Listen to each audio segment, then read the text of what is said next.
Sebelum mulai nonton videonya, alangkah indahnya jika subscribe dulu guys. Kalau sudah, mari kita mulai ceritanya.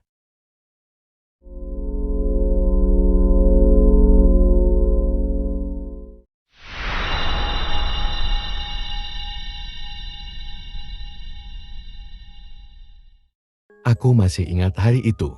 Langit Kalimantan berwarna abu-abu keperakan, dan udara begitu tebal oleh kabut, serta bau tanah basah.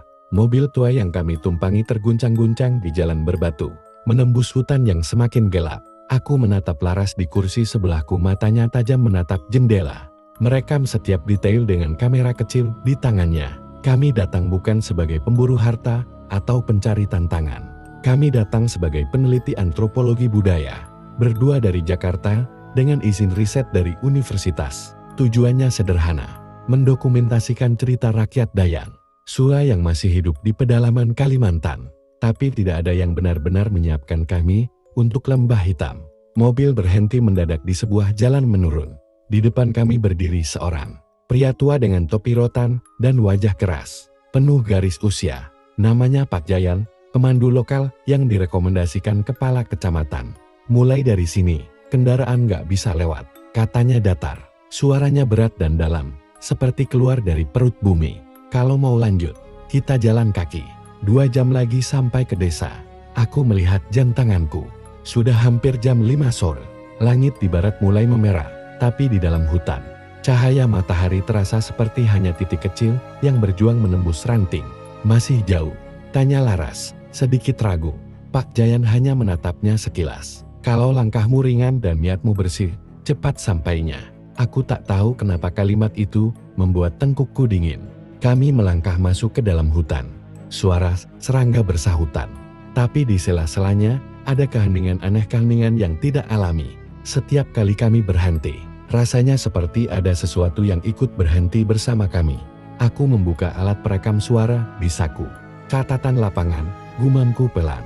Hari pertama, perjalanan menuju desa Sungai Sura, lokasi dekat lembah hitam. Kawasan yang disebut penduduk sebagai tempat roh penjaga hutan tinggal. Laras melirikku. Kamu yakin kita harus merekam sejak sekarang? Aku mengangguk. Semua detail penting.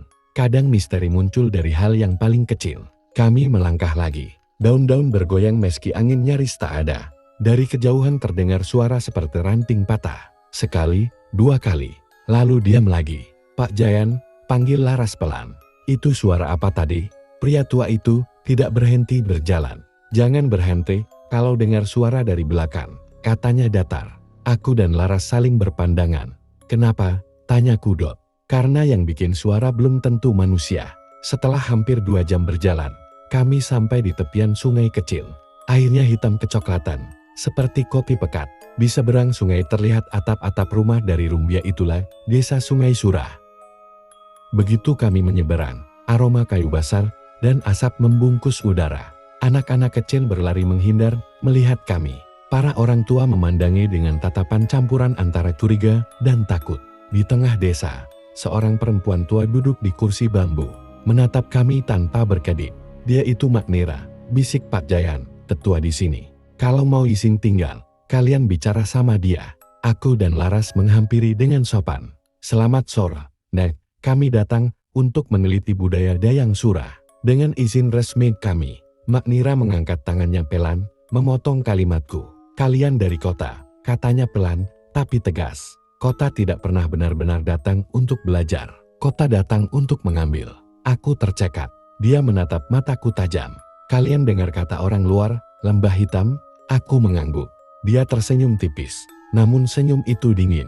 Di sini, kami tidak menyebut namanya. Karena yang punya nama itu, mendengar. Hening panjang menelan udara. Bahkan suara jangkrik berhenti. Kami diberi sebuah rumah kosong di tepi desa untuk tinggal. Rumah kayu kecil, dengan jendela berdebu dan aroma lembab. Malam mulai turun, cepat dan gelap. Hanya suara sungai di kejauhan yang menemani. Laras sedang menata kamera di meja ketika aku duduk di lantai. Menyalakan alat perekam lagi. Catatan malam pertama, ucapku lirih. Penduduk tampak tertutup. Ada rasa takut yang jelas setiap kali lembah hitam disebut. Menurutmu, mereka menyembunyikan sesuatu? Tanya Laras tanpa menoleh. Mungkin, jawabku. Atau mereka tahu sesuatu yang tidak boleh kita ketahui. Tiba-tiba dari luar rumah, terdengar suara langkah kaki pelan di tanah. 2 langkah, lalu 3. Seperti seseorang berjalan, memutari rumah kami dengan sengaja. Laras menatapku, ekspresinya berubah. "Pak Jayan?" panggilku dari dalam. Tidak ada jawaban. Suara langkah berhenti di sisi jendela. Aku mendekat perlahan. Dari celah kaca kusam, aku hanya melihat kegelapan. Tapi aku tahu ada sesuatu di luar sana, karena jendela itu berkabut dari luar. Seolah sesuatu sedang bernapas tepat di baliknya. Aku menelan ludah. Mungkin orang desa, gumamku, mencoba menenangkan diri. Tapi kemudian terdengar suara. Bunyi rendah, seperti dengusan panjang, berat, dan basah. Laras memegang lenganku. "Raka," bisiknya. Kami diam, hening. Lalu tiba-tiba, dari kejauhan terdengar jeritan seorang pria. Panjang, melengking, dan berakhir mendadak. Aku dan Laras saling berpandangan. Tanpa berpikir panjang, aku membuka pintu dan berlari ke arah suara itu, menerobos gelap. Suara air, langkah tergeser, lalu cahaya lentera dari arah lain. Pak Jayan muncul, napasnya berat. "Kalian dengar juga?" Aku mengangguk. Ada yang menjerit di arah sana. Dia menatap ke arah hutan, lalu menunduk pelan. "Itu bukan suara manusia," katanya akhirnya. "Itu suara peringatan." Kami kembali ke rumah tanpa banyak bicara. Malam itu aku tidak bisa tidur. Setiap kali mataku hampir terpejam, aku mendengar bisikan samar di luar. Bukan kata-kata, hanya desis lembut, seperti daun kering digesek dengan jari. Menjelang tengah malam, aku bangun dan keluar diam-diam. Kabut turun begitu tebal, sampai udara terasa dingin di paru-paru. Aku melangkah ke tepi sungai. Air hitam itu nampak memantulkan bayangan bulan samar. Dan di seberang sana, di antara pepohonan, aku melihatnya. Sebuah siluet berdiri diam terlalu tinggi untuk manusia biasa. Tubuhnya kurus dan lehernya condong ke depan, seolah mengendus udara. Aku terpaku. Makhluk itu perlahan menoleh ke arahku. Aku tak bisa melihat wajahnya jelas, tapi matanya, 2 titik merah gelap, seperti bara yang nyala lalu padam dalam kabut. Aku mundur 1 langkah. Siluet itu diam, lalu menghilang seolah diserap kegelapan. Saat aku kembali ke rumah, Laras berdiri di ambang pintu. "Kamu juga lihat?" katanya pelan. Aku tidak menjawab. Aku hanya menatapnya lama, dan kami sama-sama tahu. Apapun yang kami cari di sini, bukan sekadar cerita rakyat. Aku duduk di depan rumah, menatap sungai yang warnanya hitam pekat seperti malam yang belum selesai. Laras keluar dengan kamera di tangannya. Wajahnya pucat, matanya sembab. "Kamu nggak tidur juga?" tanyaku pelan. Dia menggeleng. Suara semalam masih terngiang. Kami diam sejenak, hanya mendengar aliran air dan bisikan dedaunan. Aku mencoba menenangkan pikiran. Sebagai peneliti, aku selalu percaya setiap mitos pasti punya akar nyata. Tapi semalam, di antara kabut dan jeritan itu, ada sesuatu yang bahkan logika sulit menjelaskan. Pak Jayan datang membawa 2 cangkir kopi pahit. "Kalau mau bertahan di sini," katanya sambil duduk di anak tangga, "belajar dulu membedakan mana suara hutan, mana bukan." Aku menatapnya. Semalam, suara itu bukan manusia, ya. Dia menghela napas panjang. Kalau manusia, sudah lama mayatnya ditemukan. Siang harinya, kami berjalan ke balai kecil di tengah desa untuk bertemu Mak Nira. Rumahnya sederhana, tapi di dalamnya penuh benda-benda aneh, tengkorak monyet, belanga tanah, dan kain hitam tergantung di dinding. Mak Nira duduk di pojok ruangan, matanya memandangi kami tanpa ekspresi. "Kenapa kalian masih di sini?" Suaranya parau. "Kami ingin tahu," jawab Laras. Suaranya tegas. "Tentang dia. Tentang kenapa desa ini takut menyebut namanya." Mak Nira diam lama. Tangannya gemetar saat menuang air ke cangkir bambu. "Ada hal-hal yang tidak boleh diucapkan, bukan karena tabu," katanya pelan, "tapi karena kata adalah pintu." Aku mengerutkan dahi. "Pintu?" "Ya," kata membuka jalan bagi yang mendengar dari balik dunia ini. Ia mengangkat kepalanya menatapku tajam. "Dulu, sebelum desa ini disebut Sungai Surah, tanah ini disebut tanah pemangsa. Hutan dan manusia hidup berdampingan, sampai satu orang menantang keseimbangan itu." Aku mencondongkan tubuh. "Siapa?" Mak Nira memandang keluar jendela. Suaranya seperti menggema. "Penjaga pertama. Namanya Surah Langit." Surah Langit. Nama itu seperti membawa hawa dingin memasuki ruangan. Mak Nira bercerita, suaranya serak. tapi setiap katanya jelas. Sura Langit adalah penjaga hutan terakhir suku Dayang Sura. Lelaki yang hidup hanya untuk melindungi tanah leluhur. Tapi saat perusahaan datang membawa alat berat dan menebang pohon induk, ia dianggap penghalang. Penduduk sendiri yang menyerahkannya. Mereka mengikat Sura Langit di batang pohon itu, lalu membakarnya hidup-hidup untuk menunjukkan kesetiaan pada para penebang. Tapi pohon itu tidak mati, ucap Magnira dengan nada getir. Dan dia juga tidak. Dagingnya membusuk, tapi arwahnya menyatu dengan akar dan tanah. Sejak saat itu, setiap kali ada manusia serakah melangkah ke wilayahnya, satu daging akan diambil untuk membayar darahnya. Laras bergidik, jadi makhluk itu Sura Langit. Magnira menatap kami dengan mata kosong. Bukan Sura Langit lagi. Ia sudah menjadi sesuatu yang lebih tua dari nama manusia. Kami menyebutnya dia, karena hanya itu yang tersisa dari bahasa manusia yang bisa menahannya. Saat kami keluar dari rumah Magnira, hujan mulai turun tipis. Aku merasa udara di sekitar berubah. Dingin tapi juga bergetar halus, seperti udara di sekitar kabel listrik. Laras berjalan cepat di depan, tampak gelisah. "Raka, kamu sadar nggak?" katanya sambil menatap ke arah pepohonan.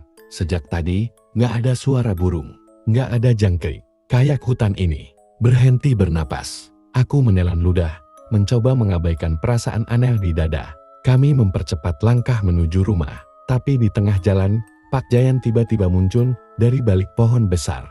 Wajahnya pucat. "Jangan lewat sini," katanya singkat. "Kenapa?" tanya Kudot. Dia menunjuk ke tanah. Di sana, jejak kaki manusia, tapi panjangnya 2 kali ukuran normal, dan jaraknya terlalu lebar untuk langkah biasa. Tanah di sekitarnya lembab, tapi bekas pijakan itu kering, seperti tanah menolak menyerapnya. "Itu bukan jejak orang," kata Pak Jayan pelan. "Itu tanda kalau dia sudah keluar dari hutan." Malamnya, suasana desa berubah. Lampu-lampu minyak di rumah-rumah dipadamkan. Tak ada suara tawa, tak ada musik. Semua pintu ditutup rapat. Aku dan Laras duduk di dalam rumah, menatap api kecil di perapian. Laras memeluk lututnya, berbisik. "Aku mulai merasa kita nggak seharusnya di sini." Aku ingin menjawab, tapi tak tahu apa yang bisa menenangkan. Lalu terdengar suara ketukan pelan di pintu. Tok, tok, tok. 3 kali, ritmis. Aku mendekat. "Siapa?" Tak ada jawaban, hanya keheningan. Lalu suara seperti napas panjang dari balik papan kayu. Aku membuka sedikit celah jendela. Gelap, tapi di kejauhan, aku melihat sesuatu bayangan tinggi di antara kabut, berdiri tegak menghadap rumah kami. Tubuhku kaku. Laras menarik tanganku, menutup jendela. "Jangan lihat terlalu lama," bisiknya. Magnira bilang, "Kalau dia sadar kamu melihatnya, kamu nggak akan bisa tidur lagi tanpa dipanggil dalam mimpi." Aku berusaha menertawakan itu, tapi tenggorokanku kering. Dalam hati aku tahu malam ini, sesuatu sedang memperhatikan kami dari luar. Aku terbangun dengan perasaan aneh, bukan karena suara, tapi karena keheningan. Tidak ada ayam, tidak ada jangkrik, tidak ada daun bergesekan. Dunia seperti menahan napas. Laras masih tertidur di pojok ruangan. Kepalanya bersandar di dinding. Api di tungku sudah padam, menyisakan abu dingin. Aku bangkit, menatap keluar jendela. Sungai di depan rumah hampir tak terlihat. Kabut menutupinya seperti kain putih. Tapi di antara kabut itu, aku melihat sesuatu garis panjang hitam, seperti bekas tarikan di tanah. Aku keluar perlahan. Udara begitu dingin hingga setiap hembus napasku seperti asap. Langkahku berat, dan setiap kali aku melangkas, tanah seperti lembut dan kenyal. Seolah aku sedang berjalan di atas sesuatu yang bukan lumpur. Bekas itu memanjang dari arah sungai menuju hutan. Dan di ujungnya, samar-samar aku melihat jejak kaki yang sama seperti semalam, panjang, lebar, dan kering di tengah tanah basah. Aku memanggil pelan, "Pak Jayan." Tak ada jawaban. Suara langkah di belakang membuatku menoleh. Laras berdiri di ambang pintu, wajahnya tegang. "Kamu dengar suara itu?" "Apa?" Dia menunjuk ke arah sungai.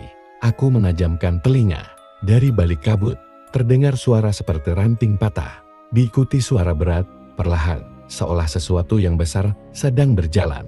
"Masuk," bisik Laras panik. Kami berlari ke dalam rumah. Aku menutup pintu, menahan napas. Suara itu semakin dekat, langkah demi langkah, kemudian berhenti tepat di depan rumah kami. Aku menatap celah bawah pintu. Ada bayangan hitam besar, berdiri diam. Nafasku tercekat. Lalu terdengar sesuatu seperti tarikan napas panjang, dalam, berat, dan berlendir. Setelah beberapa detik yang terasa seperti berjam-jam, bayangan itu perlahan menjauh. Langkahnya kembali ke arah hutan. Laras berbisik, "Itu dia kan?" Aku tidak menjawab. Tapi jauh di dalam hati, aku tahu, ya, dia sudah mulai mendekat. Beberapa jam kemudian, kabut belum juga hilang. Kami memutuskan untuk mencari Pak Jayan, karena rumahnya, yang berjarak hanya 200 meter, tidak terlihat sama sekali dari tempat kami. Aku membawa kamera, Laras membawa senter. Jalan setapak menuju rumahnya basah, dan setiap langkah kami menimbulkan suara caplak-caplak lembut. "Ini bukan kabut biasa," kata Laras pelan. Aku ngerasa kayak ada yang ngikutin dari belakang. Aku menoleh cepat, kosong, tapi setiap kali kami berhenti, aku bisa mendengar langkah kecil di sela kabut, seperti sesuatu yang meniru suara kami. Rumah Pak Jayan akhirnya terlihat samar di depan. Pintunya terbuka lebar. Kami masuk. Ruangan berantakan. Gelas pecah di lantai dan meja terbalik. Tapi yang membuat darahku membeku adalah tanda di dinding. Koratan hitam melingkar dengan lambang mirip mata. Dan di bawahnya tertulis dengan darah. "Dia sudah memilih." Laras mundur sambil menutup mulutnya. "Astaga, Raka, apa maksudnya?" Aku mendekat, menyentuh lambang itu. Permukaannya masih basah. Tiba-tiba suara dari luar rumah. Langkah kaki cepat. Kami berdua memutar tubuh. Siluet tubuh muncul di ambang pintu. Aku hampir berteriak, sampai suara serak itu bicara. "Turunkan tanganmu, nak. Ini aku, Pak Jayan." Wajahnya pucat, bajunya kotor, seperti baru keluar dari lumpur. "Pak, apa yang terjadi?" tanyaku. Dia tidak langsung menjawab, hanya menatap ke arah tanda di dinding itu. "Sudah terlambat," katanya akhirnya. Dia sudah bangun sepenuhnya. "Kabut ini bukan cuaca. Ini tubuhnya." Aku menelan ludah. Tubuhnya. Yan, setiap kali dia keluar dari hutan, udara di sekitarnya berubah. Kabut bukan cuma udara lembab, tapi sisa napasnya. Itu kenapa semua suara hilang. Semua binatang pergi. Laras menatap Pak Jayan dengan mata lebar. "Jadi dia makhluk hidup." Pak Jayan tersenyum pahit. "Bukan, lebih dari itu. Dia bukan satu makhluk, dia adalah tanah, akar, udara. Dan sekarang, dia lapar." Kami memutuskan untuk bersembunyi di rumah itu sementara. Pak Jayan menyalakan api di tungku, lalu mengambil sesuatu dari bawah lantai kayu kotak kayu tua, dengan ukiran bergambar wajah manusia setengah daun. "Ini peninggalan suku Dayang Sura," katanya. "Kalau dia mulai mencari korban, kotak ini harus dibuka." "Apa isinya?" tanyaku. Pak Jayan menatapku lama. "Penawar." Dia membuka kotak itu perlahan. Di dalamnya ada potongan tulang kecil yang dibungkus kain merah tua. Bau amis langsung menyengat hidung. "Ini tulang sura langit," bisiknya. "Penjaga pertama yang dibakar hidup-hidup. Tulangnya ini satu-satunya hal yang bisa menahan kekuatan dia sementara waktu." Aku terdiam. Laras melangkah mundur, suaranya gemetar. "Kalau ini bisa menahan dia, kenapa nggak dimusnahkan sekalian?" Pak Jayan menatap api. "Karena kalau tulang ini hancur, dia akan lepas sepenuhnya." Sore itu, suara-suara dari luar mulai terdengar lagi. Tapi bukan suara alam. Suara langkah manusia, banyak, berat, datang dari arah sungai. Aku melihat keluar. Beberapa penduduk desa berjalan dalam kabut. Wajah mereka kosong, mata mereka menatap lurus ke depan. Mereka berjalan pelan, berbaris menuju hutan. "Pak Jayan, apa yang mereka lakukan?" tanyaku panik. Ia menatap pemandangan itu dengan wajah suram. "Dia memanggil mereka," jawabnya, "satu persatu." Laras memegang lenganku. "Kita harus pergi, Raka." Aku mengangguk. Tapi sebelum kami sempat bergerak, salah satu dari penduduk itu berhenti, menoleh ke arah kami. Wajahnya bukan lagi wajah manusia. Kulitnya pucat seperti lilin, dan matanya hitam penuh. Ia mengangkat tangannya, menunjuk ke arah rumah. "Dia melihat kita," bisik Pak Jayan. Lalu dari balik kabut, terdengar suara berat yang sama seperti pagi tadi. Langkah besar, suara napas panjang, dan sesuatu mulai bergerak di balik pepohonan. Aku tidak tahu berapa lama kami bersembunyi di rumah itu. Kabut tak kunjung hilang, dan cahaya matahari tak pernah benar-benar muncul lagi. Waktu kehilangan bentuknya. Pagi, siang, dan malam seperti diselimuti warna yang sama abu-abu lembab yang menekan dada. Pak Jayan duduk di dekat tungku. menatap api tanpa berkedip. Laras di pojok ruangan, menulis sesuatu di buku catatan. Aku sendiri duduk di lantai, menatap potongan tulang suralangit yang masih terbungkus kain merak di atas meja. Tulang ini, gumamku lirih. Benarkah bisa menahan dia? Pak Jayan tidak langsung menjawab. Suaranya baru terdengar setelah beberapa detik. Selama manusia yang memegangnya masih percaya pada keseimbangan. Tapi, kalau yang memegangnya mulai ragu, ia berhenti, menatapku lekat. Maka tulang itu akan menolak. Aku menatap tulang itu lebih lama. Di antara kain merahnya, aku bisa melihat ujung tulang berwarna kelabu, tapi kadang, entah hanya pantulan api atau bukan, terlihat seperti urat halus merah gelap yang berdenyut. Aku berkedip keras. Sekilas bayangan itu hilang. Tapi sesuatu dalam diriku tahu, aku tidak sedang berhalusinasi. Sore menjelang, Laras mulai gelisah. Kita nggak bisa terus di sini, Rak, katanya. Orang-orang desa udah nggak ada. Kalau kabut ini terus begini, kita bakal kehabisan makanan. Aku tahu dia benar, tapi ada sesuatu yang menahan langkahku. Setiap kali aku mencoba mengajak mereka keluar, suara di dalam kepala mulai berbisik samar. Jauh, tapi jelas bukan suara pikiranku. Suara itu lembut, nyaris menyerupai desahan daun kering. Tetaplah di sini. Lihat apa yang mereka sembunyikan darimu. Aku berusaha mengabaikannya. Namun malam itu, suara itu kembali datang kali ini lebih jelas. Dan aku tahu dari mana asalnya, dari bawah tanah. Sekitar tengah malam, aku terbangun karena getaran halus di lantai. Suara itu muncul lagi, seperti bisikan dari balik papan, lihat aku, lihat aku. Aku mengambil senter dan perlahan membuka papan lantai di dekat tungku. Bau lembab dan tanah basah menyeruak. Ada ruang sempit di bawahnya, cukup besar untuk satu orang merangkak masuk. Raka, suara Laras pelan dari balik pintu. Aku menoleh. Tidur saja. Aku cuma mau lihat sesuatu. Dia tampak ragu, tapi akhirnya diam. Aku menyalakan senter dan menuruni lubang itu. Dindingnya dari tanah liat, lembab dan dingin. Di ujung lorong sempit itu, ada pintu kayu kecil tertutup rapat. Tapi dari celahnya keluar cahaya redup berwarna merah. Tanganku gemetar saat menyentuh gagang pintu. Begitu aku buka, udara berubah, hangat basah. Dan di dalam ruangan itu, ada lingkaran tanah dengan simbol-simbol ukir di sekelilingnya. Sama seperti tanda di dinding rumah Pak Jayan.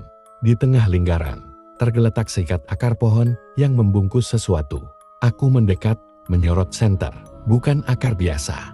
Itu rangka tangan manusia. Dan di ujungnya tertancap tulang serupai yang kami simpan di atas. Aku mendengar langkah dari atas. Pak Jayan menuruni lubang dengan wajah murka. Kau buka tempat ini, bentaknya. Aku hanya bisa menatapnya, tidak tahu harus menjawab apa. Tempat ini bukan untuk dilihat, katanya keras. Itu perangkap roh penjaga. Siapapun yang membuka segelnya akan dipanggil oleh tanah itu sendiri. Aku mundur satu langkah. Pak, saya cuma. Tiba-tiba tanah di bawah lingkaran itu retak. Dari celahnya, keluar asap tipis berwarna hitam. Suara bisikan itu kembali, lebih kuat. Raka, akhirnya kamu mendengar. Aku menutup telinga. Tapi suara itu, bukan di udara, itu di dalam pikiranku. Laras menjerit dari atas. Raka, cepat keluar. Aku berlari ke arah lubang. Tapi di belakangku, aku sempat melihat sekilas. Akar-akar itu bergerak. Perlahan, seperti tangan yang bangun dari tidur panjang. Begitu aku berhasil naik ke atas, Pak Jayan menutup papan lantai dan menaruh simbol pelindung di atasnya. Ia gemetar, napasnya berat. Kau sudah memanggilnya, Nak. Sekarang dia tahu namamu. Aku terdiam. Dadaku sesak. Di luar, kabut tampak berputar bukan karena angin, tapi seperti sedang menarik napas. Menjelang pagi, aku duduk di depan tungku. Laras menatapku dari seberang ruangan. Matanya marah karena takut. Kamu nggak dengar bisikan itu? Tanyaku akhirnya. Dia menggeleng pelan. Nggak ada apa-apa, Rak.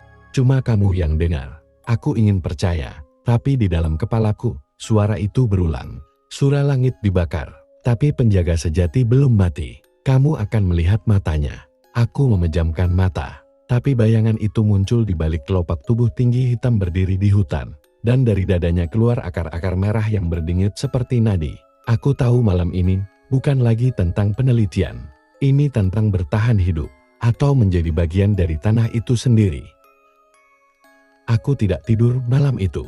Sejak papan lantai itu ditutup kembali, setiap kali aku memejamkan mata, aku melihat akar yang bergerak, dan mata merah yang menatap dari kegelapan. Tapi yang paling menakutkan bukanlah gambarnya. Yang menakutkan adalah perasaan rindu. Entah kenapa, aku ingin kembali ke sana, ke bawah, ke tanah itu. Laras sudah mulai menjauh dariku. Aku bisa melihat tatapan curiganya. Dia tak lagi berbicara lama denganku seperti dulu. Hanya kata singkat, datar, tanpa senyum. Dan setiap kali dia melihat ke mataku, dia menunduk cepat, seolah melihat sesuatu yang seharusnya tidak ada. Pak Jayan juga berubah. Dia jarang menatapku langsung, tapi aku tahu dia memperhatikanku dari jauh. Kadang, ketika aku keluar untuk menimba air di sumur tua di belakang rumah, aku melihatnya berdiri di dekat pintu diam, tak bersuara, hanya menatap ke arahku.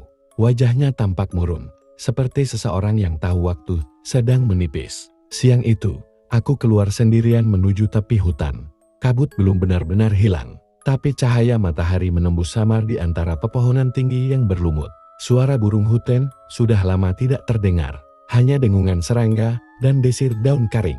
Aku tidak tahu kenapa aku ke sana. Kakiku bergerak sendiri, dan di tengah perjalanan, aku menemukannya pohon raksasa. Batangnya hitam kelam, ukurannya sebesar gubuk, dengan akar yang mencuat seperti dinding-dinding tulang. Di permukaannya, ada lekukan aneh seperti lubang berbentuk mata. Aku mendekat perlahan, menyentuh kulit batangnya, hangat. Lalu sesuatu berdenyut di bawah permukaan kulit kayu itu. Aku menarik tangan spontan, tapi jari-jariku berlumuran getah merah tua kental seperti darah segar. Sebelum aku sempat berpikir, bisikan itu datang lagi. Lihatlah aku, Raka. Bukankah ini yang kau cari? Aku membeku. Suara itu datang bukan dari udara, tapi langsung dari pohon itu. Getah merahnya menetes ke tanah, menimbulkan suara kecil seperti air mendidih. Dan di dalam lubang itu, sesuatu bergerak. Bayangan wajah muncul di sana samar, tapi jelas. Wajah manusia. Bibirnya retak, kulitnya seperti menyatu dengan kayu. Tapi matanya hidup. Memandangku dengan pandangan yang bukan sekadar melihat. Ia mengenali aku. Aku mundur pelan. Siapa kau? Tanyaku dengan suara bergetar. Tak ada jawaban. Hanya desiran angin dan daun-daun di atas bergerak seperti sedang bernafas. Lalu aku mendengar bisikan yang lebih lembut. Kali ini dari dalam kepalaku sendiri. Sura langit bukan penghuni terakhir. Sebelum dia, ada yang lebih tua, lebih lapar. Dadaku sesak. Aku menatap lagi ke dalam lubang itu, dan kini wajah itu lenyap. Digantikan kegelapan pekat yang berdenyut. Entah kenapa, aku tahu aku baru saja membangunkan sesuatu yang seharusnya tetap tertidur. Ketika aku kembali ke rumah, Laras langsung menatapku dengan wajah pucat. Raka, kamu ke hutan ya? Aku hanya diam. Dia mendekat pelan. Tangan kamu kenapa? Aku menatap telapak tanganku dan baru sadar, getah merah itu masih menempel. Tapi sekarang warnanya berubah, lebih gelap, seperti membeku di kulitku. Aku coba menggosoknya, tapi malah terasa sakit, seperti kulitku ikut robek. Pak Jayan yang duduk di kursi tua langsung berdiri. Ya Tuhan, bisiknya lirih. Dia sudah menandai kamu. Aku menatapnya, bingung dan takut sekaligus. Siapa? Pak Jayan menatapku dengan mata basah. Penjaga pertama. Dia yang menelan surah langit ratusan tahun lalu. Dan sekarang dia memilih tubuh baru. Malam itu, Laras memutuskan tidur di ruang lain. Aku duduk sendirian di dekat tungku, menatap api yang menari kecil. Tiba-tiba api itu padam sendiri, seperti ditiup sesuatu. Gelap. Dan dari dalam kegelapan, aku melihat cahaya merah samar muncul di luar jendela. Aku bangkit, melangkah pelan mendekati jendela. Kabut bergulung. Di antara pohon-pohon, sesuatu berdiri tegak, tinggi, kurus, kulitnya seperti kayu yang retak, dan dari dadanya memancar cahaya merah tepat seperti lubang di pohon tadi. Ia tidak bergerak, tapi aku tahu ia melihatku. Dan dari kejauhan, suara yang sama berbisik pelan di telingaku. Kau sudah kembali padaku, Raka. Tubuhku membeku. Untuk pertama kalinya, aku sadar mungkin roh itu bukan sedang menghantuiku. Mungkin ia sedang memanggilku pulang. Aku tidak ingat kapan terakhir kali aku tidur nyenyak. Sejak melihat makhluk itu di luar jendela, malam-malamku berubah menjadi mimpi yang tak pernah berhenti. Setiap kali aku memejamkan mata, aku berada di hutan berdiri di hadapan pohon hitam itu. Dan dari dalam lubang merahnya, Aku melihat diriku sendiri menatap balik. Kadang aku terbangun dengan tangan berdarah, tanah menempel di bawah kuku. Aku tak tahu apakah aku berjalan dalam tidur atau sesuatu membawaku keluar. Pagi itu, Laras menatapku dari dapur. Matanya bengkak, mungkin karena menangis. Dia memegang cangkir kopi yang sudah dingin, tapi tangannya gemetar. "Raka," katanya pelan. Aku udah nggak sanggup. Aku diam. Dia menatapku, air matanya mulai menetes. "Kamu bukan kamu lagi. Matamu beda. Cara kamu ngomong, cara kamu lihat aku semuanya kayak orang lain." Aku mencoba menenangkan suara. "Laras, aku cuma capek. Semua ini bikin kita stres." Dia menggeleng keras. "Bukan cuma itu. Tadi malam aku dengar kamu ngomong sendiri, Rak, tapi bukan suara kamu." Darahku dingin. "Suara siapa?" Dia menunduk. "Suara itu. Berat seret. Dan dia nyebut namamu berkali-kali." Aku tidak tahu harus berkata apa. Yang aku tahu, bagian terdalam diriku mulai merasa marah bukan pada Laras, tapi pada sesuatu yang berbisik pelan di dalam kepalaku. Dia takut karena dia tidak mengerti. "Kau tak butuh dia, Raka." Pak Jayan masuk beberapa saat kemudian. Wajahnya tampak lebih tua dari sebelumnya. Dia membawa wadah berisi cairan hitam pekat. "Ini air rendaman akar bangun tanam," katanya, "untuk menahan pengaruhnya." Dia menatapku lama. "Kau harus minum ini setiap malam sebelum tidur. Jangan abaikan, atau dia akan menyatu lebih cepat." Aku mengambil wadah itu. Bau cairannya tajam, seperti logam dan tanah busuk. Tapi aku meneguknya juga. Cairan itu dingin, meninggalkan rasa pahit di lidah. Beberapa menit kemudian, pandanganku berkunang, lalu gelap. Aku tak tahu berapa lama aku pingsan, tapi ketika sadar, suasana rumah berubah. Sunyi gelap. Laras dan Pak Jayan tidak ada. Aku bangkit, berjalan keluar. Kabut kembali menebal, tapi di tengah kabut, samar-samar aku mendengar suara mereka berdua dari arah sungai. Aku mengikuti suara itu.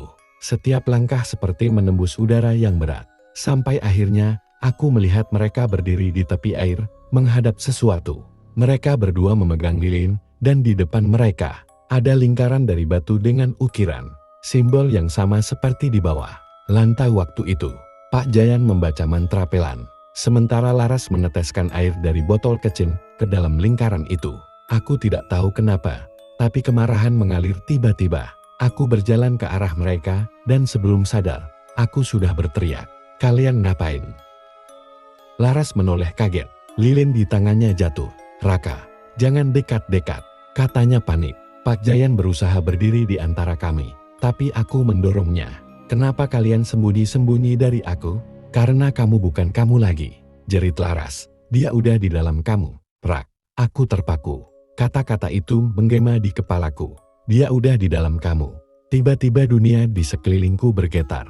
Kabut di sekitar lingkaran bergerak, seperti ada yang bernafas dari bawah tanah. Dari celah tanah, muncul akar-akar kecil berwarna merah menggeliat pelan, mengarah padaku. Aku menatapnya, dan untuk sesaat, aku merasa damai. Aku mendengar suaranya lagi, lembut dan menenangkan.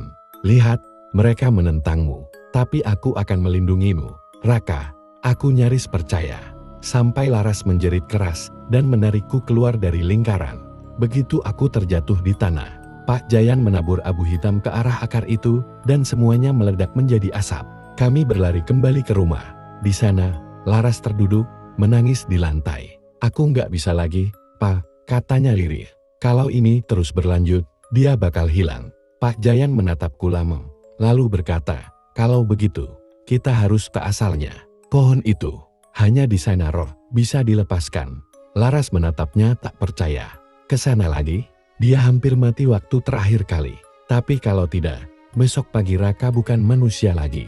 Aku menatap mereka berdua. Suara itu masih berbisik lembut di telingaku. "Jangan percaya mereka. Mereka akan mengurungmu di bawah tanah." Aku menutup mata, menggenggam kepala. Dua suara berperang di dalam diriku. Antara yang nyata dan yang menunggu di balik kabut. Dan entah kenapa, jauh di lubuk hati, aku tahu, besok, satu di antara kami tidak akan kembali. Aku masih bisa mencium bau tanah dari semalam. Bau itu seperti tidak mau hilang dari kulitku pahit, basah, dan berjamur. Malam tadi kami hampir mati, tapi pagi ini, Pak Jayan bilang kami terus kembali ke tempat semua ini bermula. Aku duduk di depan rumah, menatap kabut yang belum juga menipis. Laras masih di dalam, berkemas dengan tangan gemetar. Aku bisa dengar isakannya pelan, meski dia berusaha menyembunyikannya. Kalau kita pergi ke sana lagi, dia bisa ambil Raka sepenuhnya. Justru, karena itu kita harus ke sana, jawab Pak Jayan tegas. Kata-kata mereka terus terngiang di kepalaku. Dan entah kenapa, aku mulai merasakan sesuatu yang berbeda. Dulu aku takut, sekarang ada bagian diriku yang ingin kembali ke hutan itu. Kami berangkat menjelang sore. Langit berwarna kelabu, seperti menandakan sesuatu yang buruk. Pak Jayan membawa kotak kayu tua berisi benda-benda ritual, berupa garam, segenggam rambut kering, dan sepotong batu hitam mengkilat. Laras menggandeng tanganku erat, tapi aku merasa genggamannya dingin, seperti tangan orang yang sedang memegang es. Setiap langkah di jalan setapak itu terasa lebih panjang dari sebelumnya. Hutan tampak berbeda. Pohon-pohon seolah tumbuh lebih rapat. Rantingnya melengkung seperti tulang yang mencengkeram langit. Jangan bicara apapun selama jalan, kata Pak Jayan. Dia mendengar. Aku mengangguk, tapi dalam hati aku merasa suara itu sudah ada di kepala. Kau datang untukku, bukan untuk mereka. Suara itu lembut, nyaris seperti bisikan ibu yang menidurkan anaknya. Kami tiba di pohon itu menjelang senja. Pohon hitam tubuhnya retak, kulitnya basah seperti darah beku. Di bawahnya masih ada lingkaran batu, tapi sekarang sebagian tertutup lumut merah. Pak Jayan menabur garam di sekelilingnya. Begitu aku mulai, jangan keluar dari lingkaran, katanya tegas. Apapun yang terjadi, jangan lari. Dia menyalakan dupa, membaca mantra dengan suara rendah. Asap putih mulai naik perlahan, membentuk pusaran kecil di atas tanah. Aku melihat Laras menutup mata, berdoa pelan. Lalu tanah bergetar. Dari dalam retakan, muncul sesuatu, akar merah gelap. Menggeliat, membentuk pola seperti urat nadi. Akar itu tidak hanya bergerak, dia mencari. Dan ketika dia menemukan arahku, seluruh tubuhku kaku. Kau milikku, Raka. Aku mendengar suara itu jelas sekarang. Bukan dari kepala, tapi dari tanah di bawahku. Laras menjerit. Apa yang terjadi? Pak Jayan terus membaca mantra lebih keras. Tapi angin mulai berputar kencang, menumbangkan dahan-dahan di sekeliling kami. Asap dupa berubah menjadi hitam. Aku mencoba bertahan, tapi tubuhku seperti tertarik ke tanah. Tangan dan kakiku mulai tenggelam ke dalam lumpur. Sementara suara itu semakin keras. Kenapa kau menolak rumahmu sendiri? Aku menjerit, tapi tidak keluar suara. Dalam penglihatan kabur, aku melihat sesuatu muncul dari batang pohon itu. Wajah, setengah tertutup kulit kayu. Matanya merah menyala seperti bara. Dia tersenyum. Sudah lama aku menunggumu. Laras memelukku dari belakang, berusaha menarikku keluar. Raka, dengar aku. Ini bukan kamu. Lawan dia. Aku ingin melawan, tapi tubuhku tidak menurut. Tanganku justru terangkat, mencengkeram lehernya sendiri. Raka, lepas. Jeritnya. Pak Jayan berteriak. Sekarang, batu hitamnya. Dengan sisa tenaga, Laras menempelkan batu hitam itu ke dada kiriku. Seketika tubuhku kejang panas, seperti ada api yang menyala dari dalam. Aku berteriak sekuat tenaga. Cahaya merah menyala dari tanah, menembus pohon, membuat seluruh hutan bergetar. Tiba-tiba, semuanya hening. Ketika aku sadar, langit sudah gelap. Aku berbaring di tanah, di sampingku Laras menangis dengan wajah kotor penuh debu. Pak Jayan duduk tak jauh dari kami. Napasnya berat, matanya kosong. Aku mencoba bangun, tapi pandanganku jatuh ke pohon itu. Batangnya kini retak dari bawah sampai atas, dan dari dalamnya keluar cahaya merah yang perlahan padam. Sudah selesai? Tanyaku lemah. Pak Jayan menatapku lama. Belum, dia hanya tertidur, bukan pergi.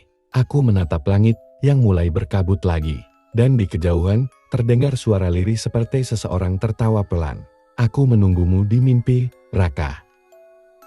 Sejak malam ritual itu, aku tidak lagi tahu di mana batas antara tidur dan sadar. Kadang aku duduk di tepi ranjang, menatap jendela. Lalu tanpa sadar aku sudah berada di tengah hutan basah, telanjang kaki, dan lumpur menempel di kulit. Tapi setiap kali aku kembali ke rumah, Laras menatapku seperti melihat hantu. Mungkin karena memang itulah aku sekarang, setengah manusia, setengah sesuatu yang lain. Malam itu, aku bermimpi, tapi terasa terlalu nyata untuk disebut mimpi. Aku berdiri di tengah kabut, mendengar suara tawa. Tawa yang panjang, berat, dan dalam. Tawa itu tidak menyeramkan, malah terasa akrab. Suara itu datang dari arah pohon hitam. Aku berjalan mendekat. Batangnya kini membesar. Urat merahnya berdenyut seperti jantung yang hidup. Dan di lubang tengahnya, aku melihat bayangan seseorang, wajah yang sangat mirip denganku. Dia tersenyum, lalu berkata, "Akhirnya kau tidak melawan lagi." Aku mundur satu langkah. "Siapa kau?" Aku bagian yang kau buang. Kau yang selama ini takut pada gelap, tapi selalu mencarinya." Aku ingin berteriak, tapi suaraku hilang. Dan saat aku melihat tanah di bawahku, aku sadar, bayanganku tidak mengikuti gerakanku lagi. Aku terbangun dengan napas tersengal. Laras duduk di kursi, menatapku dengan wajah kelelahan. "Kamu mimpi lagi ya?" Suaranya serak, nyaris berbisik. Aku mengangguk. Dia berdiri pelan, mendekat. "Aku harus kasih tahu sesuatu," katanya. "Semalam, kamu ketawa, Rak, lama banget. Tapi bukan suara kamu." "Serius?" Aku nggak berani dekatin. Aku menelan ludah. "Ketawa." Dia mengangguk. "Iya, ketawa kayak orang lain." Aku menunduk. Dalam benakku, aku masih bisa dengar gema tawa itu, samar, tapi ada. Siang harinya, Pak Jayan datang. Dia tampak makin kurus, matanya merah, suaranya serak. "Kita gagal," katanya tanpa basa-basi. "Roh itu nggak mau lepas. Sekarang dia pakai kamu buat jembatan." Aku menatapnya. "Jembatan?" "Dia butuh tubuh untuk tetap ada. Kau sudah disentuh tanahnya, sudah melihat matanya. Sekarang dia ada di dua dunia lewat kamu." Aku merasa mual. Lalu harus bagaimana? Kalau pohon itu nggak bisa ditutup, satu-satunya cara adalah menutup jembatannya. Laras menatapnya kaget. "Maksudnya, bunuh Raka?" Pak Jayan tak menjawab, tapi sorot matanya cukup menjelaskan segalanya. Malam turun cepat hari itu. Aku duduk sendirian di luar rumah, menatap hutan dari kejauhan. Kabut mulai merayap lagi, dan di sela-sela kabut itu, aku melihat cahaya merah samar seperti jantung yang berdenyut pelan. Suara itu datang lagi.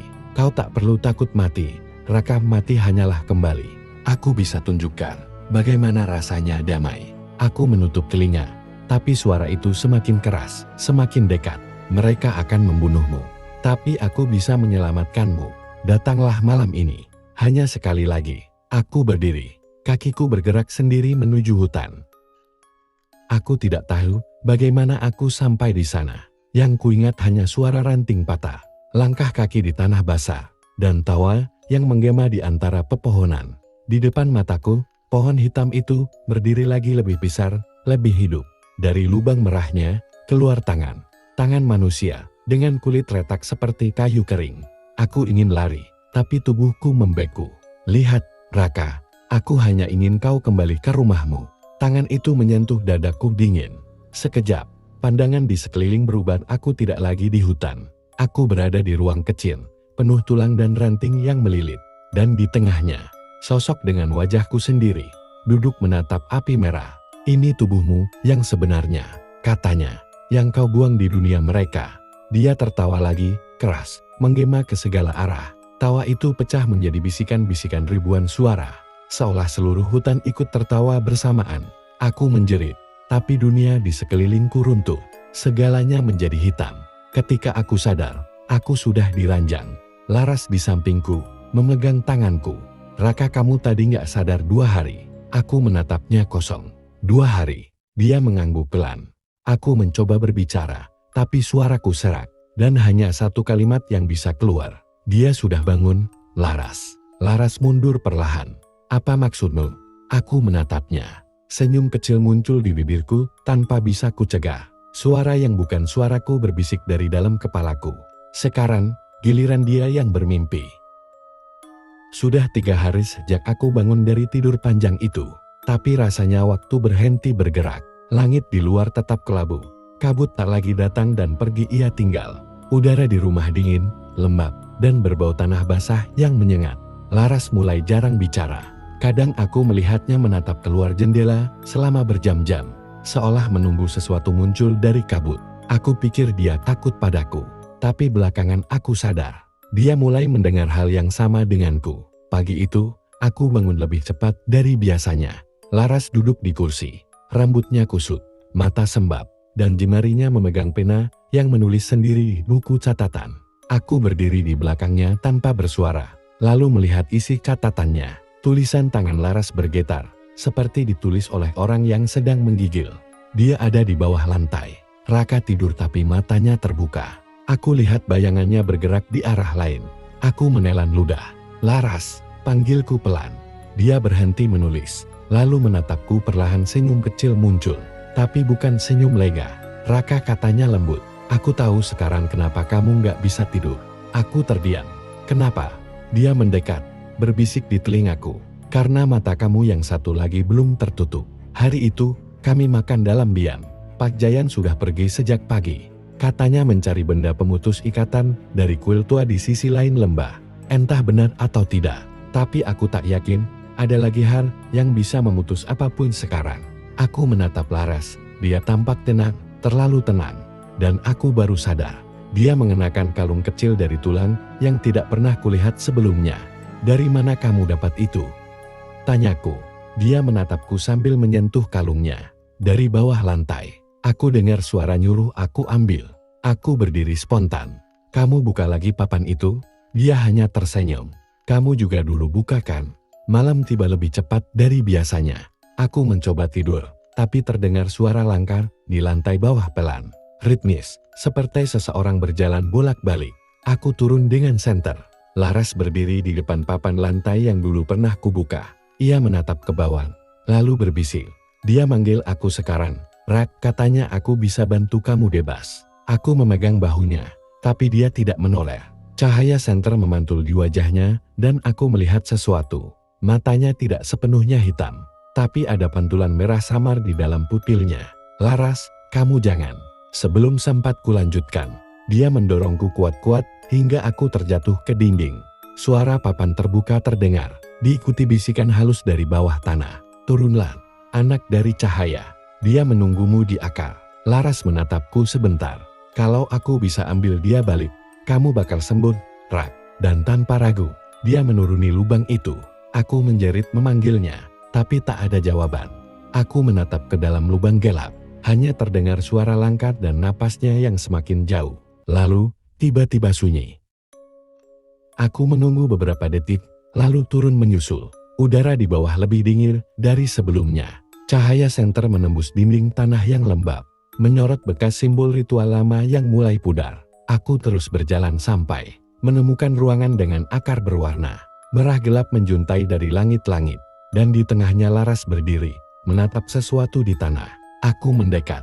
Di hadapannya, ada bayangan hitam yang perlahan membentuk sosok manusia tinggi, ramping, kulitnya seperti kayu. Ia menatap Laras dengan mata merah menyala. Aku bisa tukar, kata Laras dengan suara bergetar. Ambil aku, lepaskan dia. Aku ingin berteriak, tapi suaraku lenyap. Makhluk itu tersenyum. Kau mau jadi akar, anak perempuan? Dalam sekejap, akar-akar itu melilit tubuh Laras, menembus kulitnya seperti tangan-tangan kecil. Dia berteriak, tapi suaranya berubah menjadi dua suara sekaligus. Satu milik Laras, satu lagi berat dan tua. Aku di sini, Rak, katanya sambil tersenyum dalam tangis. Sekarang kamu bebas. Aku berlari ke arahnya, tapi tanah di bawahku pecah. Akar-akar merah keluar, memisahkan kami. Aku hanya bisa melihat wajahnya untuk terakhir kali sebelum dia benar-benar tertarik ke dalam tanah. Cahaya merah di sekeliling memudar. Suara hutan berhenti, dan keheningan itu terlalu sempurna untuk menjadi alami. Aku berdiri di tengah ruang kosong. Tidak ada Laras, tidak ada suara, hanya bisikan kecil yang tinggal. Sekarang giliranku melihat dunia melalui matanya. Aku kembali ke rumah menjelang pagi, tubuh gemetar, tangan berdarah. Pak Jayan menatapku dari jauh. Mana Laras? Tanyanya cemas. Aku menatapnya dengan mata kosong. Dia di tempat yang sama seperti aku dulu, jawabku datar. Pak Jayan menatap tajam. Jadi siapa yang bicara sekarang? Aku tersenyum pelan. Dan dari bayangan di dinding, dua bayangan muncul berdampingan, satu milikku, satu milik Laras. Keduanya bergerak tidak bersamaan. Sudah 2 hari sejak Laras lenyap di bawah tanah itu. Tapi aku tidak merasa sendiri. Kadang di tengah malam, aku mendengar langkah kaki lembut di lantai atas. Dan suara perempuan yang bernapas di dekat telingaku, seolah sedang berbaring di sebelahku. Tenang, Rak. Aku di sini, katanya. Aku cuma butuh sedikit ruang. Tapi ketika aku membuka mata, tak ada siapapun. Cermin di depan tempat tidur memperlihatkan wajahku sendiri, kecuali mataku. Yang kiri tetap seperti biasa, tapi yang kanan kadang memantulkan bayangan wajah Laras. Aku mencoba menulis laporan penelitian kami, tapi pernah selalu menulis kalimat yang sama berulang-ulang tanpa sadar. Dua tubuh satu akar. Akar butuh inang baru. Aku sudah tahu Laras tidak pergi. Dia masih di sini, dalam tubuhku. Dan ada sesuatu di balik itu. Sesuatu yang juga ikut bersama kami. Sore itu, Pak Jayan datang lagi. Wajahnya tegang. Membawa kotak kayu hitam yang diikat dengan tali dari serat bambu tua. Aku udah nemuin yang dicari, katanya tanpa basa-basi. Tapi kamu harus kuat, Rak. Apapun yang ada di dalam kamu sekarang. Bukan cuma dia. Aku menatapnya tajam. Maksudnya Laras. Sebagian iya. Sebagian lagi penunggu lembah itu. Dia udah nempel di kalian berdua waktu darah kalian jatuh di tempat ritual. Aku tertawa kecil, getir. Jadi aku dua orang sekarang? Pak Jayan menggeleng. Bukan, kamu sekarang. Dua jiwa, satu tubuh. Tapi sebentar lagi dia yang akan mengambil kendali penuh. Malam itu, aku duduk di depan cermin. Aku mencoba bicara sendiri. Berharap kalau benar Laras ada di dalam, dia akan menjawab. Laras, panggilku pelan. Tak ada jawaban. Aku memejamkan mata. Kalau kamu masih ada, kasih aku tanda. Cermin tiba-tiba bergetar pelan. Dari bayangan di balik pantulan, muncul wajah Laras samar, dengan senyum yang terlalu tenang. Aku nggak pernah pergi, Rak. Aku cuma pindah tempat. Suaranya terdengar di dalam kepalaku, tapi juga keluar dari pantulan cermin. Aku merasa kulit tengkukku meremang. Kenapa kamu melakukan itu? Karena, kalau salah satu dari kita mati, semua berakhir. Tapi kalau kita menyatu, kita bisa lawan dia. Aku hampir percaya. Tapi ada sesuatu yang aneh pada ekspresinya. Senyumnya terlalu mirip dengan makhluk akar itu. Tiba-tiba pintu kamar terbuka keras. Pak Jayan masuk sambil membawa kotak hitamnya. Aku tahu kamu bicara sama dia, teriaknya. Jangan dengerin apapun yang dia bilang. Dia bukan Laras lagi. Aku berdiri defensif. Dia masih Laras. Dia nyelamatin aku. Pak Jayan membuka kotak itu dengan tangan gemetar. Di dalamnya ada jimat dari tulang rusa dan botol kecil berisi cairan hitam. Kalau kamu biarkan dia tinggal, dia bakal makan tubuhmu dari dalam. Mulai dari mata, terus ke darah, lalu ke nadi. Aku mendekat dengan marah. Kamu pikir aku bakal percaya omongan orang yang bahkan gak bisa lindungin desa ini dari awal? Dia menatapku dengan pandangan iba. Kamu pikir kenapa aku satu-satunya yang tersisa di lembah ini, Nak? Suara bisikan tiba-tiba memenuhi ruangan. Dari setiap sudut, dari dinding, dari cermin, terdengar gema suara Laras dan suara lain yang lebih berat. Seperti bergema dari dalam tanah. Jangan lawan, Rak. Terima dia. Dan kamu akan tahu kebenaran. Tiba-tiba rasa panas menjalar dari dalam dadaku. Aku menatap ke bawah, urat-urat di tangan kanan berubah warna menjadi gelap. Seperti diselimuti arang hidup. Pak Jayan menatap nyeri. Sudah mulai. Dia mulai mengambil akar tubuhmu. Dia berlari mengambil cairan hitam itu, menahanku ke dinding. Minum ini, cepat. Ini satu-satunya cara. Tapi dari dalam kepalaku, suara Laras menjerit. Jangan, Rak. Itu bukan penawar, itu racun. Dia mau hapus aku dari kamu. Tanganku gemetar di antara dua pilihan, mempercayai suara Laras atau orang yang sudah mengenal lembah ini seumur hidup. Aku menatap wajah Pak Jayan, matanya penuh ketakutan, tapi juga tekad. Minum, Nak. Kalau kamu nggak mau, kita semua akan jadi akar bagi dia. Lalu aku menatap cermin di belakangnya. Di sana, Laras tersenyum, tapi bukan senyum manusia. Kalau kamu buang aku, kamu buang dirimu sendiri. Dan di detik itu, aku sadar aku tidak bisa lagi bedakan mana suara Laras, mana suara penunggu itu. Semuanya menyatu, berputar, menggema di kepala. Aku meraih botol itu, menatap cairannya yang pekat, seperti darah terbakar. Pak Jayan berteriak, cepat, sebelum dia. Suara letusan keras memotong kalimatnya. Botol itu pecah di lantai, cairannya tumpah, mengeluarkan asap hitam. Aku tak tahu siapa yang memecahkannya, tapi tanganku penuh darah. Cermin di depanku retak, dan dari balik pantulan, dua bayangan keluar bersamaan, satu aku, satu Laras. Tapi Laras kali ini, bukan lagi Laras, matanya kosong. Kulitnya memudar seperti kayu yang mengering. Sekarang kita seimbang, katanya dengan dua suara sekaligus. Satu tubuh dua jiwa. Dan sebentar lagi, satu akar.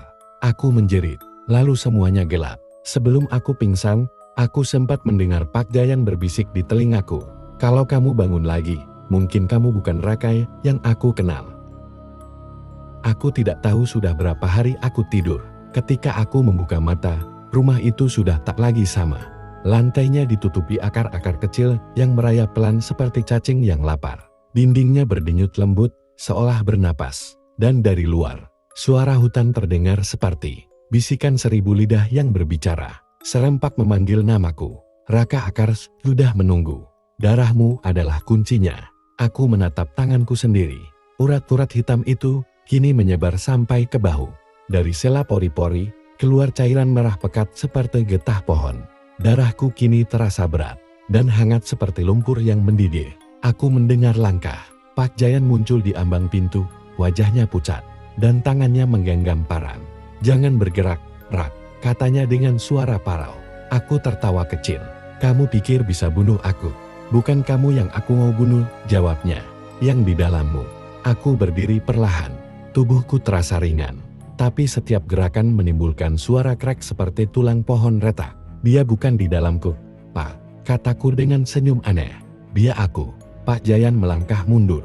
"Laras udah mati, Rak. Penunggu itu pakai wajah, dia buat bohongin kamu." Aku terdiam. Lalu tiba-tiba, suaranya muncul lagi di kepalaku, suara Laras, lembut dan akrab. "Jangan dengar dia. Kita bisa bebaskan semua ini, Rak. Cuma kita berdua yang bisa hentikan darahnya." Aku menatap ke arah Pak Jayan. "Dia bilang kita bisa akhiri semua ini, Pak." Pak Jayan menggeleng keras. "Itu jebakan. Dia mau kamu jadi inangnya sepenuhnya." Aku mendekat. "Tapi bukankah kamu juga pernah mencoba hal yang sama dulu?" Dia menatapku kaget. "Dari mana kamu tahu itu?" Aku tersenyum miring. Dia tunjukin padaku. "Waktu kamu gagal lindungin anakmu sendiri di lembah ini." Wajah Pak Jayan berubah pucat pasi. Tangannya gemetar memegang parang. "Jadi kamu udah lihat semuanya?" Aku mengangguk. "Anakmu, Sari, dia korban pertama kan?" Pak Jayan berteriak dan menebas, tapi aku menangkap bilahnya dengan tangan kosong. Darahku menetes ke lantai dan akar di sekeliling bergerak liar, membelit kakinya, menariknya ke tanah. Dia menjerit, "Raka, lawan dia. Ini bukan kamu." Aku mencoba melawan. Kepalaku terasa seperti dihantam ribuan suara yang beradu. Laras, penunggu, dan aku. Semuanya bercampur. "Lawan dia. Bersatu denganku." "Kamu sudah terlambat." Aku berlutut. Darah menetes dari hidung dan telingaku. Lantai mulai retak, mengeluarkan cahaya merah dari bawah. Aku memegang kepala, berteriak sekuat tenaga, tapi suara itu bukan hanya milikku. Tiba-tiba semuanya hening. Aku membuka mata, dan aku bukan di rumah lagi. Aku berada di tengah hutan malam, kabut tebal, dan di depanku berdiri Laras. Dia memakai baju putih penuh lumpur, wajahnya pucat, tapi matanya lembut seperti dulu. "Rak," katanya pelan. "Ini terakhir kalinya kita bisa bicara sebelum dia sepenuhnya bangun." Aku menatapnya ragu. "Dia siapa sebenarnya?" Laras tersenyum samar. "Dia akar pertama yang ditanam dari darah manusia. Penunggu lembah ini, bukan iblis. Dia korban." Aku mengernyit. "Korban?" "Iya dulu. Orang-orang sini mengorbankan manusia untuk memohon kesuburan. Tapi darah korban itu malah tumbuh menjadi akar yang hidup. Dia tumbul dan haus darah. Karena itu lembah ini selalu minta korban baru." Aku menggigil. "Jadi, kita cuma pengganti." Laras mengangguk. "Tapi ada cara buat hentikan ini, Rak. Tapi kamu harus rela." Suaranya berhenti tiba-tiba. Darah menetes dari matanya. Dari balik punggungnya, akar-akar merah keluar, menembus tubuhnya dari dalam. Aku berteriak, "Laras." Dia menatapku dengan air mata darah. "Kamu harus bunuh aku, Rak, bunuh bagian dari dirimu yang bukan manusia lagi." Aku menatap tangan sendiri. Urat hitam menyala samar, seperti akar membara di bawah kulit. Suara penunggu itu mulai menggelegar di kepalaku. "Kalau kamu bunuh dia, kamu bunuh dirimu sendiri. Kalau kamu biarkan dia hidup, kamu jadi aku." Aku berlutut, menangis, tidak tahu harus percaya siapa. Laras mendekat perlahan, menatapku dengan mata yang penuh cinta dan ketakutan. "Aku masih Laras, Rak. Tapi kalau kamu nggak hentikan ini, dunia di atas bakal jadi akar juga." Aku menatap parang Pak Jayan yang entar, bagaimana kini ada di tanganku. Aku mengangkatnya tinggi, tangan bergetar. Darah dari uratku menetes ke tanah, dan tanah itu berdenyut seperti jantung. Maaf Laras. Satu ayunan. Suara logam menembus daging dan kayu. Semuanya menjadi merah. Aku jatuh terduduk. Napas terengah. Akar di sekitar kami berhenti bergerak. Kabut mulai pecah perlahan. Sinar bulan masuk menembus celah pepohonan. Tapi di antara embusan angin, aku mendengar bisikan terakhirnya. Terima kasih, Prak. Tapi dia belum mati. Aku menatap tanah tempat Laras berdiri. Dari celah akar yang tadi tenang, kini keluar tangan manusia. Perlahan merangkak ke permukaan. Bukan Laras. Bukan manusia. Sesuatu yang lebih tua. Wajahnya muncul. Kulitnya putih pucat, matanya kosong, dan di dahinya tumbuh simbol akar membara. Terima kasih sudah bebaskan aku, katanya dengan senyum lembut. Sekarang darahmu akan tumbuh jadi akar baru. Aku tidak tahu apakah aku masih hidup, atau sekadar sisa dari sesuatu yang sudah mati. Tubuhku terasa ringan, tapi setiap langkah seolah menembus tanah. Aku berdiri di tengah hutan, tapi bukan hutan seperti yang ku kenal. Pohon-pohonnya berwarna merah tua, dan akar mereka berdenyut pelan, mengeluarkan suara seperti napas. Di antara kabut, ada bayangan manusia berdiri diam puluhan, ratusan, semuanya dengan kulit pucat dan mata kosong. Mereka tidak bergerak, mereka hanya menatapku. Dan di tengah semua itu, berdiri Laras. Rambutnya hitam panjang, matanya tenang. Tapi di bawah kakinya, tumbuh akar-akar merah yang menyatu dengan tubuhnya. Akhirnya kamu datang, katanya lembut. Sekarang kamu tahu kan, Rak, kita bukan korban. Kita bagian dari ini. Aku ingin menjerit, tapi suaraku hilang. Setiap kali aku mencoba bicara, akar di dadaku berdenyut, menahan suaraku keluar. Kenapa kau bawa aku ke sini? Tanyaku dalam hati. Dia tersenyum. Bukan aku yang bawa kamu. Kamu yang panggil tempat ini, waktu kamu buka lantainya dulu. Aku menatap tanah yang terus bergerak, penuh simbol darah yang bercahaya samar. Setiap simbol itu, seperti menceritakan kisah, orang-orang lama yang dikorbankan, darah yang menetes ke akar, dan jiwa-jiwa yang menjadi bagian dari tanah. Langit di atas berubah warna perlahan. Dari kelabu menjadi merah pekat seperti luka terbuka. Udara menjadi berat. Lalu dari dalam kabut, terdengar suara yang dalam dan tua. Seperti bumi sendiri berbicara. Darah baru telah bersemi. Akar baru telah tumbuh. Tanah di sekelilingku bergetar. Satu persatu, tubuh-tubuh di sekitar mulai bergerak. Manusia-manusia tanpa jiwa itu menunduk serempak, seolah menyembah sesuatu yang tak terlihat. Dari tengah hutan, akar raksasa muncul, melilit batang pohon, naik ke langit, lalu membentuk wajah besar dari tanah dan darah. Itu dia penunggu lembah hitam. Matanya terbuka, dua lubang gelap yang dalamnya seperti jurang tak berdasar. Suaranya bergema, tapi kini terasa lebih manusiawi. Dan aku sadar dia berbicara lewat diriku sendiri. Kau sudah jadi wadahku, Raka. Kau yang terakhir, penghubung antara darah lama dan tanah baru. Aku berlutut, mencengkeram kepala. Di dalam pikiranku, suara Laras berbisik pelan. Jangan biarkan dia ambil semuanya. Masih ada satu cara buat hentikan ini. Aku menggigil. Apa? Nama kita. Kalau kita hilangkan nama kita sendiri, akar nggak bisa lagi tumbuh lewat tubuh kita. Aku tak mengerti. Tapi Laras sudah menatapku dengan mata berlinang darah. Akar tumbuh dari kenangan, Rak dari nama, dari ingatan. Kalau kamu hapus semuanya, dia nggak bisa hidup lagi. Penunggu itu berteriak, suaranya memecah kabut. Jangan dengarkan dia, kau akar baruku. Akar besar itu mulai membelit tubuhku. Setiap lilitan menembus kulit dan daging, menancap dalam, menyatu dengan tulang. Aku menjerit, darahku menetes ke tanah, menyebar seperti tinta. Laras mendekat, wajahnya tenang meski tubuhnya juga mulai retak seperti kayu kering. Kita harus bilang bersama-sama, Rak. Dia menatapku. Katakan namamu untuk terakhir kali, lalu lupakan. Aku menatapnya. Air mata bercampur darah. Aku Raka Prasetya. Dan aku Laras Dewanti. Kami berdua menatap langit merah di atas. Mulai sekarang, kami tidak pernah ada. Ledakan cahaya merah menyilaukan. Suara akar berderak, tanah bergetar. Dan semua bayangan manusia di sekeliling hancur jadi abu merah yang berterbangan ke udara. Penunggu itu menjerit, tubuhnya retak, pecah. Lalu runtuh bersama akar yang menopangnya. Kabut tersibat. Langit kembali abu-abu. Hutan menjadi sunyi. Dan aku berdiri di sana sendirian.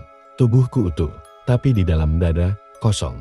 Aku mencoba mengingat nama, tapi tak ada apapun. Tak ada Raka, tak ada Laras. Hanya suara angin yang memanggil tanpa arah. Beberapa hari kemudian, atau mungkin beberapa tahun, sebuah tim ekspedisi dari kota menemukan lembah itu. Mereka bilang tanahnya subur kembali, tapi anehnya, tidak ada satupun tumbuhan tumbuh di sana. Hanya pohon-pohon kering tanpa daun, dan di tengahnya, dua batu besar dengan simbol akar di permukaannya. Ketika hujan turun, tanah di bawah batu itu mengeluarkan cairan merah, dan dari kejauhan, kadang terdengar dua suara samar di antara kabut. Kita bukan korban, kita bagian dari ini.